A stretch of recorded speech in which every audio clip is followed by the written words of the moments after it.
अस्सलामु अलैकुम व रहमतुल्लाहि ताला व बरकातुहू। सल्लल्लाहु अला नबील उम्मी व आलिहि सल्लल्लाहु ताला अलैहि वसल्लम। सल्लु अलैहि सलातो व सलामन अलैका या रसूलल्लाह सल्लल्लाहु ताला अलैहि वसल्लम। बिरादरान इस्लाम, একটি হাদিসে পাক আপনাদের শোনাচ্ছি। ভিডিওটা উপরের দিকে স্ক্রল না করে একটু শুনুন। মুসলিম শরীফের মধ্যে এই হাদিসে পাকটি রয়েছে। হযরতে আবু হুরায়রা রাদিয়াল্লাহু তাআলা আনহু হতে বর্ণিত, তিনি বলেন, তাজদারে মদিনা সাল্লাল্লাহু তাআলা আলাইহি সাল্লাম ইরশাদ করেছেন,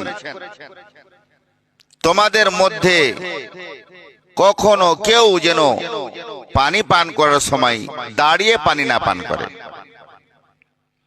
যদি ভুলবশত কেউ দাঁড়িয়ে পানি পান করেই ফেলে, তাহলে সেই পানিটা উল্টি বমির মাধ্যমে সেটাকে যেন পেট থেকে বের করে ফেলে।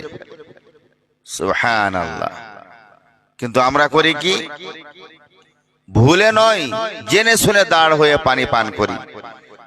নবী করিম সাল্লাল্লাহু আলাইহি সাল্লামের এই ফরমানটা শুনুন এবং আমল করার চেষ্টা করুন। আল্লাহ তাবারাক ওয়া তাআলা প্রত্যেককে যেন বসে পানি পান করার তৌফিক দান করেন। আসসালামু আলাইকুম ওয়া রাহমাতুল্লাহি তাআলা ওয়া বারাকাতুহু।